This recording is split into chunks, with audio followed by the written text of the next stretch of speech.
Right. My primary gripe watching the playoffs is my perennial one, which is rip the domes off these stinking joints already. It's no good. Atlanta in the dome. How about that when they go? It was in such sharp relief to go from Heinz Field and then go to the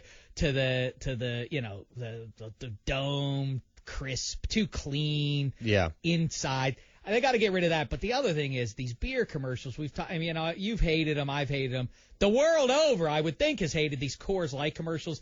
The fake the talking to press the coaches thing, which those are bad. But I got to say, there's a new champion in my book for worst beer ad. I think it's the Bud Light ones. Where they like go to the bar with the hot.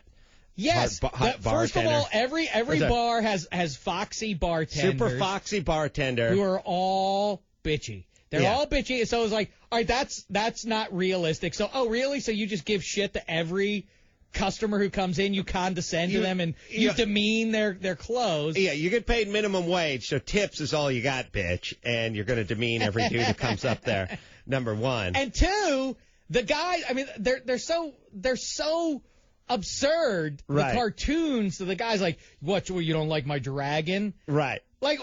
Well, but and then his friends don't like him really either. Like he goes over and they're all normal fellas, but they hang out with a guy who wears a dragon that runs from the top of his shirt down to his ankle. Well, it's he's embarrassed about it. Then why are you in it in the first place? I don't get it. It's horrible. It's a horrible comedy premise because it's like guy walks up to the bar wearing assless chaps and nothing else. Oh, maybe some like kissing potion.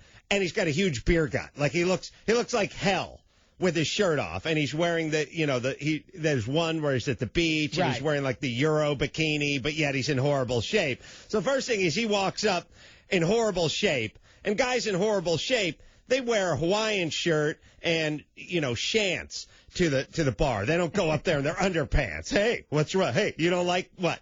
Pasty, lactating guys with no muscle tone. So there's a flaw right there. Like, why does the guy have to wear the super tight pants? There's a super tight pants one. Yeah. Why is the guy who's 30 pounds overweight going to wear the super tight pants? But he's not self-aware, except that he is. He knows he's wearing the tight pants. He thinks it looks good, except for comedic effect, he must be fat, so it can't look good on him. And then he returns to his gaggle of male buddies, where this seems to be a running joke. They all think he's a jackass. How did they infiltrate? Right. Remember when I put you and Hench on the 1-year probation? That's right. Yeah. This is why I didn't want any dragon lovers showing up in invading my inner circle.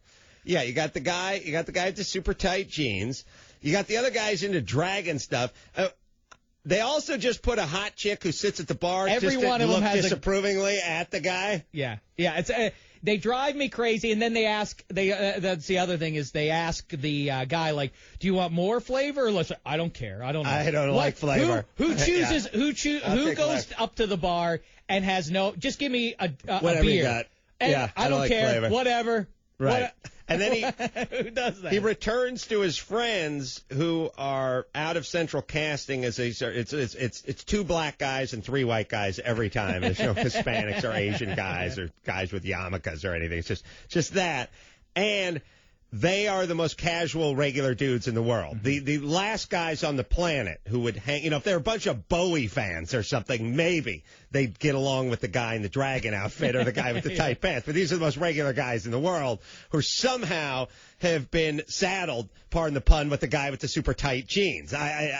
I don't know how they became friends. I don't know how he got into their circle. Yes, they're I'm trying to think. Are we hypocrites? Or do we have somebody? I guess Mike August is the closest to that, right? Somebody who you would say like, well, he wears his. But to be fair to him, he wears other people's clothes.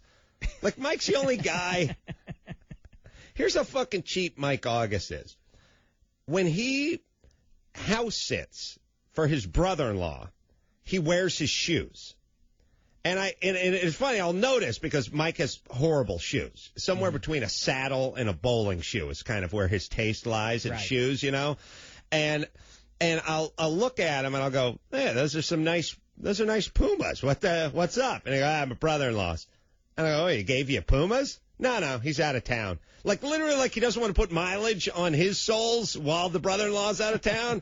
Like, well, I own my car, but this one's a lease, so I'll just drive that one while, until the guy comes back in. So he wears the guy's shoes when he's out of town, and he puts mileage literally on the guy's soles. But so you could make fun of Mike, but Mike doesn't buy or wear his own stuff. To the best of my knowledge. You talk about cheap. He's the only guy I've seen do this. At Kimmel, there are two lunches. There's a crew lunch that's put out on one floor, and then there's a different lunch for the writers. Right. He's the only one who stuffs his. By the way, he doesn't fit into either category. He's not a stagehand. Right. He's not a union guy getting that meal, and he's not one of the writers. And yet he eats two huge heaping plates of both. This is why we should have done the documentary. Now imagine going on the road with Mike, going to comedy clubs throughout this great land of ours, sitting in a green room and having the waitress come back and ask him what he wants. Anything on the menu's free. Go ahead and load up. He is getting ice cream sundaes and banana splits and wedges of cake and, hot wings. And, there's, mozzarella sticks. Like, there's nothing he won't order. It's all free. He's the perfect guy, then. The next time we hear there's a casting call for one of these Bud Light ads, he could be one of those guys. The premise is horrible. The execution is bad, but it's wildly flawed. Yeah. Why you want more or less flavor, Mike August? I don't care. Give me 4 of both. You're not. Right. They're going on Carolla's tab, right? Right. Yeah, 4 of both. And no one's trying to fuck the super hot, foxy chick who's just flying solo behind the bar there. Like, you're going to be a dick to her. It tries to trade on all of our insecurities that foxy women don't like us. And right. Got to mind your peace. Oh, just awful. And another, and by the way, yet another basically dumb dude commercial. I've complained about this in my book quite a bit. Yeah. Hey, I'm a dude. I'm dumb.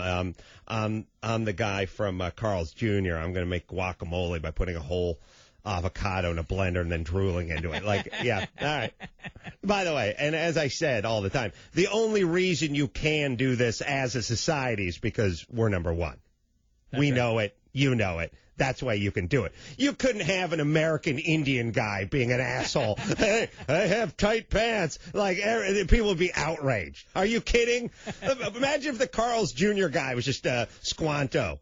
Would never. People would be going nuts. They'd be burning the stage down. Do whatever you want with a white guy. Why? Number one, baby. Don't forget that. All right. Speaking of white guys, one of the whiter of the white guys.